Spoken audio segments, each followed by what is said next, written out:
Alors, la fiscalité des meublés de tourisme, un vrai casse-tête qui vient de beaucoup évoluer.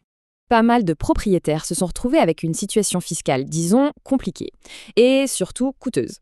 Le cœur du problème? Deux taxes différentes. La CFE d'un côté et la taxe d'habitation de l'autre. Et souvent, on se retrouvait à payer les deux pour un seul et même logement. Injuste, non? C'est ce qui a poussé la députée Valérie Rossi à monter au créneau pour les propriétaires.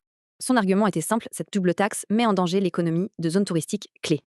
Alors, petit retour en arrière pour voir comment on en est arrivé aux nouvelles règles d'aujourd'hui. Face à ça, le gouvernement a réagi. D'abord, en clarifiant ce qui existait déjà. Pour la taxe d'habitation, la condition était claire. Prouver un usage 100% professionnel. Rien d'autre. Mais attention, prouver ça, c'était une autre histoire, avec des exigences très strictes du fisc. Pour la CFE, c'était un peu différent. Une exonération était possible pour la location chez soi. Bref, des solutions existaient, mais c'était souvent un vrai flou artistique. Il fallait du neuf. Et justement, ces nouveautés arrivent, avec de gros changements prévus pour 2026. Premier point clé, une mesure pour les zones FRR. On parle de presque 18 000 communes.